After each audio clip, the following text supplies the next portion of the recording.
Estamos con Inés Palacios, una joven politóloga de Tucumán que ganó una beca para cursar en un programa de liderazgo dictado por la Fundación Obama, una fundación del expresidente de Estados Unidos y que le permitió desarrollar dos de sus grandes intereses. Por un lado, la desigualdad económica de las mujeres y por el otro, los derechos indígenas.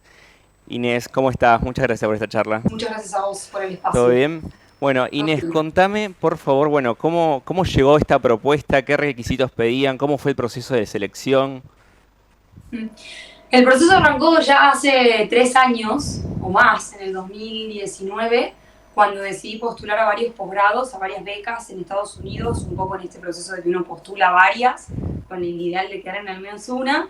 Y la verdad que en ese momento en mi cabeza estaba ir a hacer un posgrado relacionado con mi carrera, con ciencia política, y surgió esta posibilidad de postular al programa de la Fundación Obama, que es un programa de liderazgo, y la verdad que fue como una re buena noticia porque si bien uno tiene que hacer todo un proceso largo de presentar el examen de inglés, de presentar un ensayo que cuente por qué querés la beca y por qué te la mereces a la beca, las cartas de recomendación y demás, fue todo una alegría porque a la beca de la fundación postulan más de 1000 chicos y solo eligen a 11.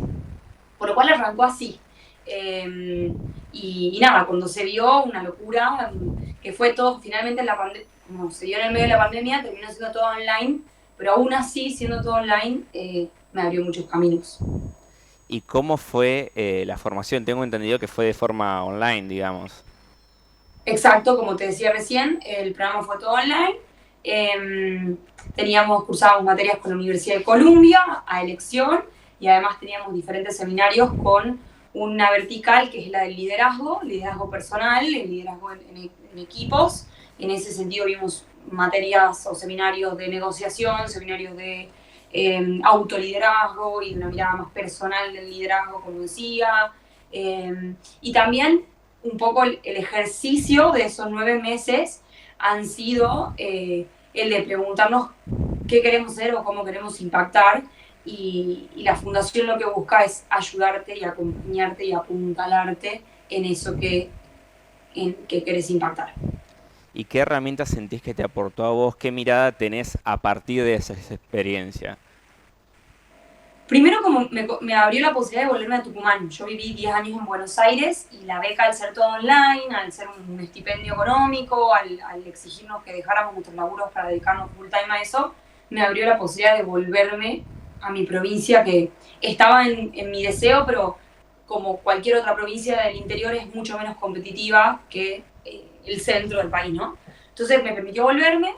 En esa vuelta me permitió conectar un poco con los desafíos que hay acá en Tucumán, me permitió reforzar, reivindicar, confirmar que en Argentina hay un problema gigante de racismo, a pesar de que no se hable de eso o que esté negado todavía el tema, que es muy distinto de los Estados Unidos, pero que existe como tal, principalmente para las personas que tenemos raíces indígenas, y también me permitió como sofisticar mi teoría del cambio de cómo acelerar la autonomía económica de las mujeres. Esto que mencionás de los derechos indígenas y también de la desigualdad económica de las mujeres, también viene por una cuestión de una historia familiar, digamos. Así es, yo tengo raíces indígenas, soy de la capital de los Valles Calchaquíes, de Santa María. Si bien nací y crecí en San Miguel de Tucumán, toda mi familia, mi mamá, mi papá, mis abuelos son de ahí, de Santa María. Santa María, como todo el Valle Calchaquí, es un lugar donde la cultura ancestral está mucho más presente que en la urbanidad y, y me permitió como conectar con eso y entender que hay una posibilidad de integrar el mundo productivo, el mercado, con lo que la sabiduría ancestral tiene para ofrecer, ¿no? Por poner el caso específico de Chaca, lo que nos dimos cuenta es que existe un mercado global que está dispuesto a comprar artesanías y está dispuesto a pagar un precio justo, y que hay marcas ya en la Argentina que están vendiendo nacional e internacionalmente, y sin embargo el Valle Calchaquí y en general las comunidades originarias o las personas indígenas descendientes no están a la cabeza de esas empresas exportadoras de artesanías o comercializadoras de artesanías. En esta cuestión de las comunidades indígenas, ¿considerás que hay mucho como discriminación y desinformación por parte de la gente? Gente que no sé, tal vez tiene raíces indígenas y no le interesa investigar o directamente no lo sabe. Sí, sí.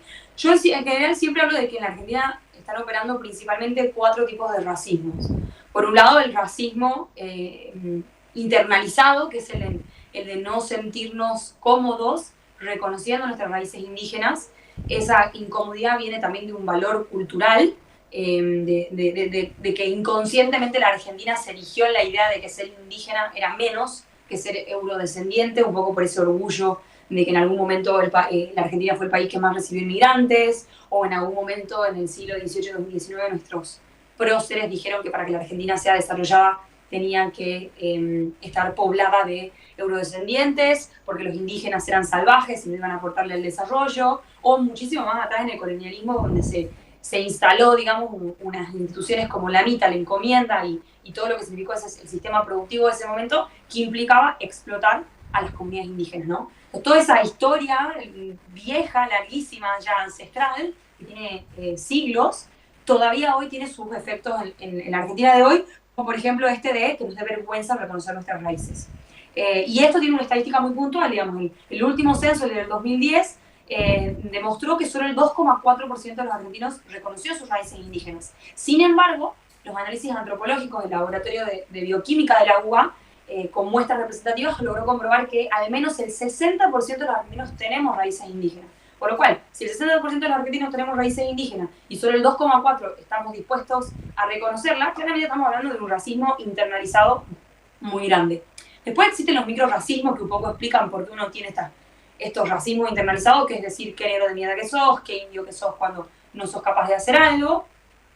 El racismo institucional, que es, hay un análisis cualitativo que hizo Identidad Marrón, que es una organización que lucha por el antirracista en Argentina, que demostró que los gatillos fáciles, en general el fenotipo de los chicos que murieron de manera controversial en manos de la policía, son chicos y chicas con raíces indígenas, con fenotipo indígena, marrones, ¿no? Como yo.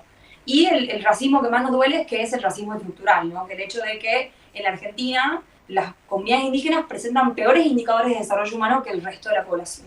Y que a mayor color de piel oscura en la Argentina, menos ingresos, menos estudios alcanzados, ¿no? Lo que vendríamos a decirlo en términos más simples, que la estructura social de la iglesia, de la iglesia, estoy pensando en la iglesia, la estructura social de la sociedad argentina, la base es mucho más indígena descendiente que la punta, ¿no? de la pirámide de quienes tienen más ingresos, de quienes tienen más posibilidades en la Argentina. Para avanzar en todos estos puntos que mencionás, es fundamental la educación. Puntualmente en Tucumán, ¿cómo está la provincia en ese sentido? A nivel general, de todo esto que mencionabas. La verdad que hoy uno no tiene tantos indicadores por provincias. Sí creo que hay como una idea generalizada de que la mayoría de los indígenas descendientes están en el NOA, lo cual eso tiene algo de cierto, pero no tanto, porque en todo ese proceso de inmigración del interior hacia el centro de las provincias, muchas personas indígenas descendientes se mudaron al centro, se mudaron a Lamba, ¿no? Y de hecho eso es lo que muestran las estadísticas. Todos estos análisis antropológicos, incluso también los análisis más de comunidades originarias, confirman que la mayor cantidad de indígenas descendientes están en el conurbano, incluso más, digamos, en términos absolutos, más que en el NOA. Por lo cual, digamos, un problema generalizado de toda la Argentina. Ahora, en particular con las comunidades rurales, ahí ya depende como del caso puntual de cada comunidad originaria. En el caso del Valle Calchaquí, según las estadísticas que hay, las del INTA, que son como las más disponibles, sí, esto que te decía, hay peores indicadores, hay más hacinamiento, más analfabetismo, más desocupación que en el resto de la población. Por último, Inés, bueno, militás en el PRO. ¿Considerás que podés hacer todos estos cambios que hablás desde este espacio político? Y hay una idea de que cuando uno es liberal, cuando uno cree en la iniciativa privada, cuando uno se ubica en un continuo entre centro, izquierda o derecha, estar de este lado, estar más desde un centro, yo no creo que seamos de derecha, pero asumamos que somos centro-derecha, no podemos hablar de estos temas. Y yo creo que esa mirada tiene algo de cierto en el sentido de que quienes hoy más levantaron la bandera históricamente ha sido la izquierda de la Argentina, ha sido el kirchnerismo de la Argentina. Y creo que si nosotros seguimos pensando que eso se tiene que quedar de esa manera, estamos como destinando a que esa causa no sea una política de Estado, destinando que esta causa, que esta agenda, no sea una agenda de la sociedad. Entonces, digamos, yo sí creo que se puede, y en última instancia, si hay desafíos hacia adentro del espacio donde todavía no es esto una prioridad, es mi responsabilidad que lo sea, porque creo que la sociedad argentina se merece que todo el arco político levante y entienda esta agenda. ¿En un futuro te gustaría gobernar la provincia? Falta un montón para eso. En este momento estoy como muy enfocada eh, en teorías del cambio muy puntuales. Hoy no hemos hablado de las becas de programación, pero estoy coordinando un programa de becas de programación y también estoy armando una incubadora que lo que busca es mentorear a ciertas comunidades indígenas, a ciertas comunidades rurales en las artesanías, por lo cual no me sale pensar de si ya voy a gobernar la provincia, pero sí creo que desde la política se puede hacer un montón y creo que hay que trabajar desde ahí. Por lo cual, si en el muy largo plazo eso me lleva a ese lugar, ¿por qué no? Inés, bueno, muchísimas gracias. A vos, muchas gracias por el espacio.